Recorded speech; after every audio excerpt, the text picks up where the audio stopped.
Good morning, HubSpot Nation.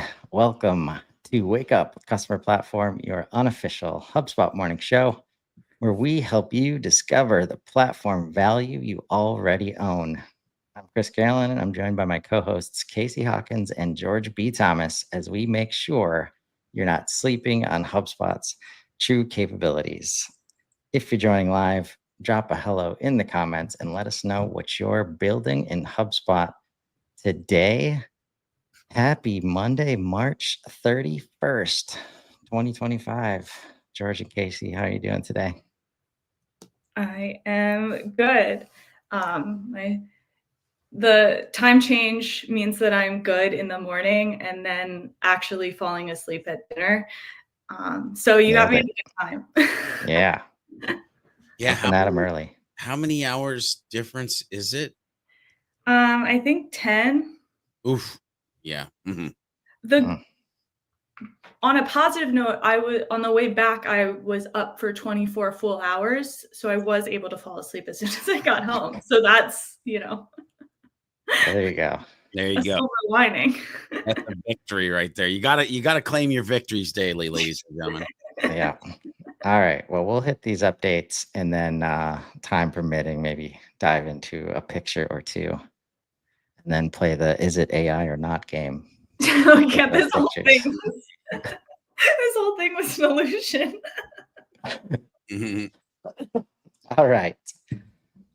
Number one on the list, the drafts in help desk, medium impact, private beta.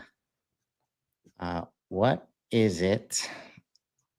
Drafts automatically save unsent messages, allowing users to leave and return to a ticket or find it in the new drafts view without losing progress.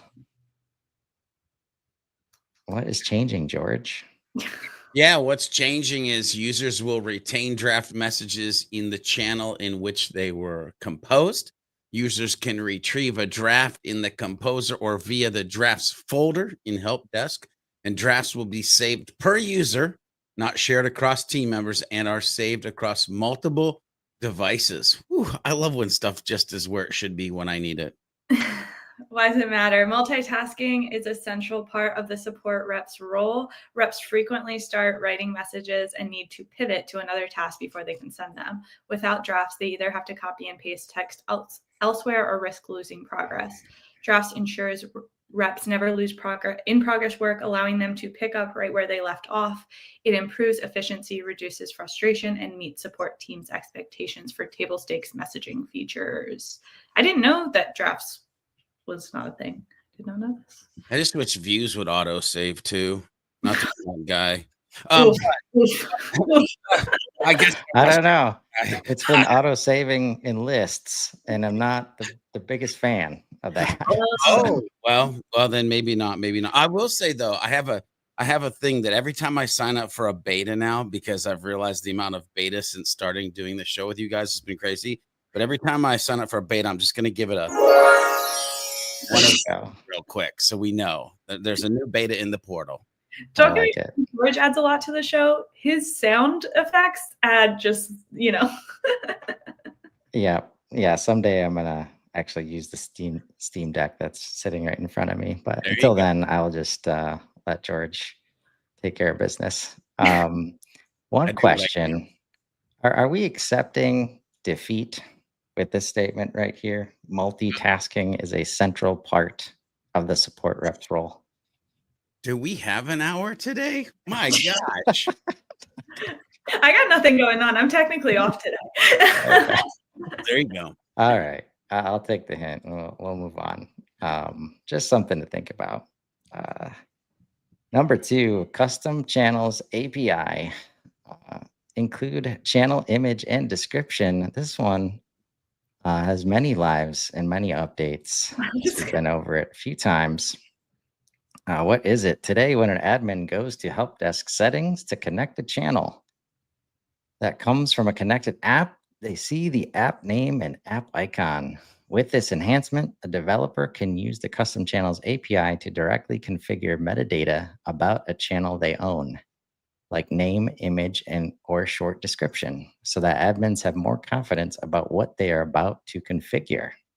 Why does it matter? App developers can make it more clear to admins how to set up channel integrations that they offer. That is the shortest why does it matter ever. I don't think that's even very clear. I'm like, can I phone a friend? Do I have an app developer friend that can tell me really why this matters to them? Because yeah, come on. I So- think they've changed this. I think it's the why it matters has been better. I'm starting to like, maybe the other ones were actually for the developer and this was for the admins, and there's so many like layers to this. What comes to mind is, you know how when you're using any of the service or any of the object library objects like listings, for example, and you don't want to use it for real estate, but you have to sit there and look at that little house icon every time you use that object. And that can be confusing to people who need help understanding how they're supposed to use tooling. So I haven't heard anybody doing this yet, but as it's been described throughout the number of updates that we've done, it's more like, okay, instead of just having an SMS, message icon for everything or having an email icon for everything, I'm sure there's a little bit of branding in here too, if you've got a branded channel that you want to set up. If you're using this, let us know. Also, house icon. Chris loves you. He was just using you as an example. So I actually dislike you very much. Oh, let's be clear. Put it on the record. Put it on the record. And all the address fields that come with you. Anyway, number 3, create workflow redesign. Uh-oh, another change to workflow design. I don't High know if I impact. can That's handle fair. this. I'm gonna be That's fair. honest. Or maybe they're finally letting us know about the redesign that's been happening for That's true. a while. is it a little bit of both, maybe? What is it? You can now start building your workflow by browsing all of the available triggers instead of being forced to choose an object first, which immediately limited the triggers you could choose from. Wow. All right, George, if you thought the last why doesn't matter was too short, buckle up. They're making up for it. I'm warming up. This one matters because in the past, when creating a workflow, the first step was to choose an object type. For newer customers who haven't yet learned HubSpot terminology, this choice is overwhelming and confusing. That's all right. I'm with you, HubSpot. For all users, this meant you had to commit to one object before even knowing if the trigger you need exists within that option. If the trigger you needed wasn't available there, you'd either assume it was not a feature workflows offer, though it really might be, but somewhere else, or go through the trouble of abandoning that workflow and starting a new one all over again. With this change, after clicking Create Workflow from the Workflows homepage, you'll go directly into the Workflow Builder, where you can browse all of the possible workflow triggers and start building based on that choice.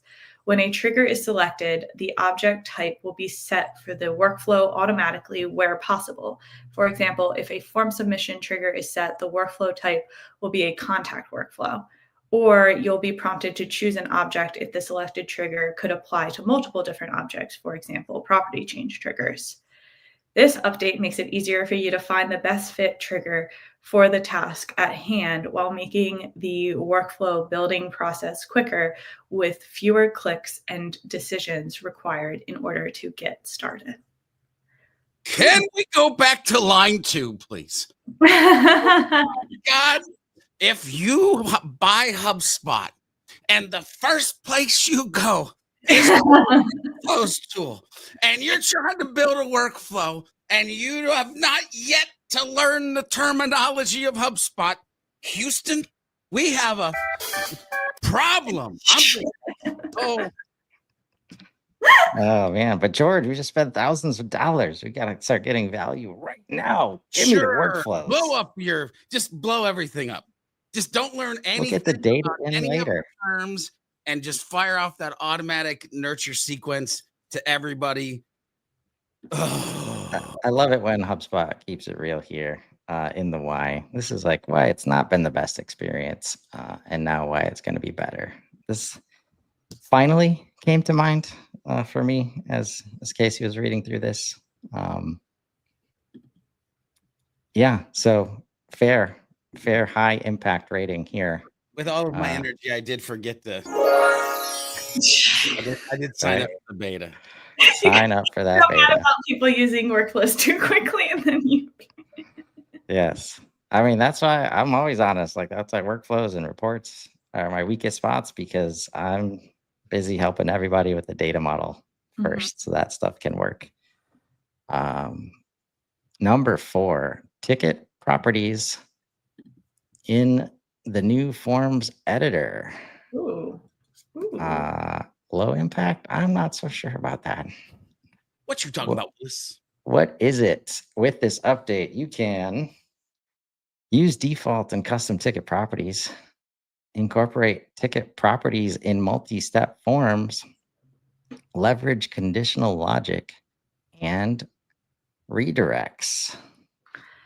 Why does this matter? Tickets in HubSpot are used to track and manage customer requests. With this update, you can now add ticket properties to forms created in the new Forms editor and collect ticket information directly through Forms. New Forms editor. They're saying that pretty much everywhere. Yeah. Yeah, this why does it matter should have looked like the last one. I know. You know how you can use it in the old forms editor? Yeah. Now you can use it in the new one. Yeah. Holding a ton of people back from using the new forms editor is Can we? This is a fun day. I'm having fun. Can I just? I know this is not why we're here, but can I get queued fields in the new forms editor, please? Please? Okay, I'm done. I don't know. all right. Steps of progress here are being made about as awkwardly as I just said that statement. Is this details tab new? Is that new? Yeah. This is why you were gone. I was like, Yeah, I think day after you left. This might have been the most important update of updates while you were gone. There's a details tab. We're not sure if we love it or hate it, by the way. Yeah. Thanks. Also, we've got these. I don't know if these are here last I time. feel like they were there, but not as they didn't look like this. Yeah. Right. I haven't tried this yet. Chris got all. Oh, I have, by the way. I went to the workflows app. Chris got all excited because he thought this was like Zoom and Kixie and apps that you integrate, but it's just HubSpot apps. But yeah. Well, we saw one from a specific app. They should call So it something other than app. yeah, in updates. Yeah, Whatever. in updates you can see that. Yeah. all right, number 5. Sorry. Updated customer success workspace medium impact. Just kidding. Impact already received, apparently. Recaptcha score-based bot form submissions detection. All of the words. What is it? With the introduction of reCAPTCHA score-based bot form submissions detection, form submissions are now validated against the score provided by Google's reCAPTCHA tool, which provides a risk score ranging from 0.0 to 1.0, with 1.0 meaning low risk, highly likely to be legitimate, and 0.0 being high risk, likely to be fraudulent. Any submission with a reCAPTCHA score between 0.0 and 0.1 will be automatically marked as spam, with spam type filtered by reCAPTCHA. This validation applies to all regular HubSpot forms that include a reCAPTCHA. By implementing this feature, you can prevent bot submissions from corrupting your CRM data, ensuring only genuine form submissions are prioritized for follow-up and engagement. Why does it matter? Bot form submissions can significantly pollute your CRM data, making it difficult to separate genuine leads from fraudulent interactions. This not only wastes your team's time, but also hampers the efficiency of your marketing and sales workflows. The new reCAPTCHA score-based bot form submission detection feature addresses this issue by leveraging Google's reCAPTCHA score to assess the risk of each form submission. By automatically identifying and flagging high-risk submissions as spam, this feature ensures your CRM remains clean, reliable, saving you valuable time and effort. It's a little bit repetitive of the what is it, but I'm like, it could be one line. This one could be one line. I'm just saying. By the way, does anybody feel like the what is was like either super nerdy or like somebody wanted to get? I'm like, submissions from corrupting your CRM data. I'm like, Yeah. corruption feels like a little. You can tell. You can tell when corrupting? Marketing Hub, the Marketing Hub product team shows up. Hey, Definitely hey, shines through. hey. I love it. I love it. They definitely like. But by the way, as hard as it was for me and Casey to read through this camel cased name of a thing, Facts. also people that are reading will have a similar time. So maybe don't camel case the whole thing. I don't know. That was a time. Unless that's an app, and then we're not camel casing it over. Anyways, yeah, is this a top 5 for recurring problem posted in Sprocketeer Filtering community? thoughts. Like, how do I filter out bad form submissions or form submissions that I don't want, don't like? Which I feel like it's up there. There's probably, and there's a couple other updates like historically that have kind of gone along this vein of like helping you to get rid of that corrupted data. Soundbite. And I feel like 0.0 is not a maybe. Like, if that's the score, like, yeah. Anyways, undo edits to association stage tracker card properties. Live. Medium impact. What is it? We've enhanced the property editing experience for association stage tracker cards that can be added to the middle column of the record page. Now users will see a save status component in the bottom left of their screen with an undo action when editing properties in the association stage tracker. Clicking undo within a number of seconds will revert the most recent edit to the property. Why does it matter? This enhancement will inform users when a property edit is saved and give them the option to undo any data entry mistakes. It's like when you send that email and you're like, crap, there's 5. No, never mind. I didn't mean to submit that. Undo. I like that. They're adding undo a lot of places. I think they're also adding autosave, so I guess it's kind of. Yeah. It's interesting to see like how modularized the system is as they like build this addition on, like index screen versus left pane, middle pane, right side pane. Like, yeah. And I literally am starting to get the feeling of there's like a team of 2 to 7 people on each one of these things. Like, hi, we're the left-hand contact records project management team. Like it's, but you almost have to. Like it's crazy what's happening. Yeah. Doing work, and we appreciate it, CRM team. We love you. How far that record view has come is quite amazing. Number 8, target accounts home revamp, integrated account research and account sourcing, private beta. What is it? The new Target Accounts Home helps sales and marketing teams implement an effective account-based strategy without the complexity and resource intensity that typically comes with it. Teams can now prioritize high-value accounts, research them efficiently, and coordinate engagement all from one central place. Why does it matter? Key problem solved. Find promising accounts faster. Research in minutes, not hours. Keep your team aligned. I guess I should go into those. Those weren't actually that. Chris cut it short before, and I was trying to. I think it's fair. Like, this is This is not the first time we've been over this. It's a big deal. If you've been using Target Accounts accounts tool, major upgrade. Also aligned with a lot of the prospecting agent stuff they've been doing. Just this ability to research, right? Mention that. Yeah. Have you been playing with this at all yet, George? I have not, but I need to.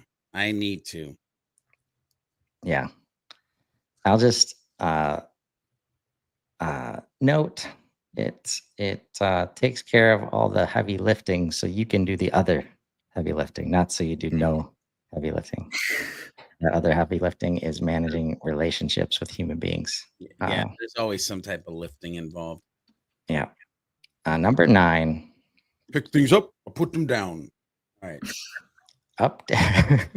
Updated content remix homepage and managed screens. Public beta. I don't feel like I remember this one from March 10th. Medium impact. What is it? With the new content remix homepage experience, you can easily keep track of and manage the remixes you've recently created, as well as your custom remix templates. Why does it matter? The updated content remix homepage and managed screens make it easier to keep track of your recent remixes and custom remix templates. This looks cool. There's like one glaring question that I would love to ask somebody, and I don't even know if they'll ever see this, but it's like, are we using the new GPT 4.0 image model yet inside of Remix? Because dang, I'm just saying, that would be cool if we are.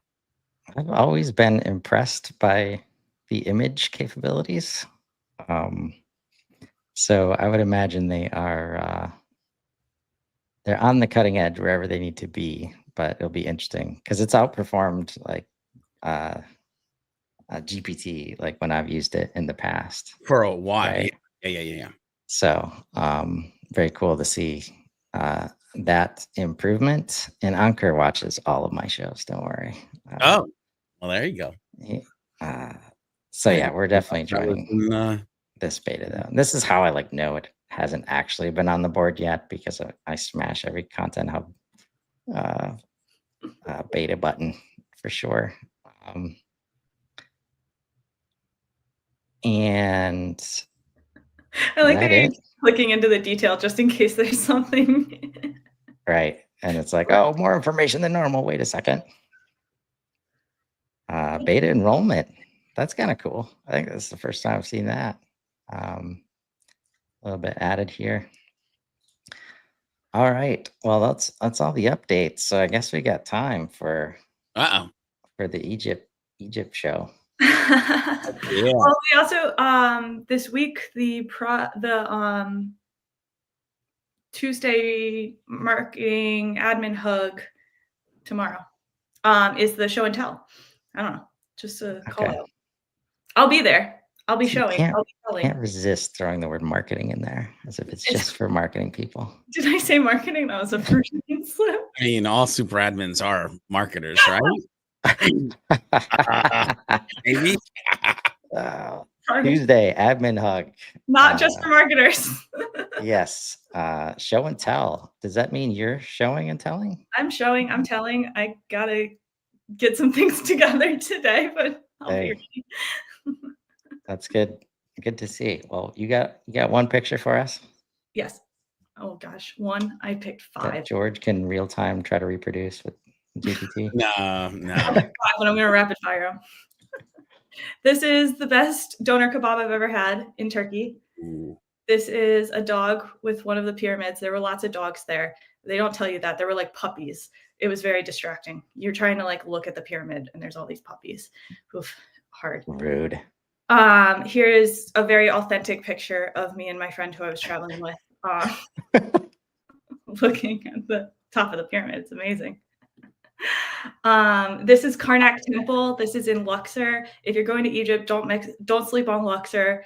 Karnak Temple is the most magical place I've ever been. This is another wonder picture, very authentic. And then here is me and my friend in King Tut. Oh. That's it. Seen better days. Better days. It's me. All righty. Where's my outro? Here it is.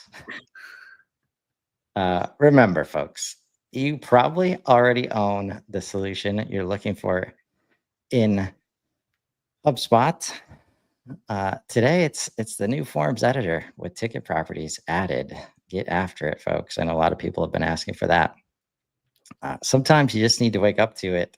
Join us tomorrow morning as we continue exploring what's new in HubSpot and the ecosystem. Drop your biggest takeaway in the comments and let us know what capabilities you want to wake up to next.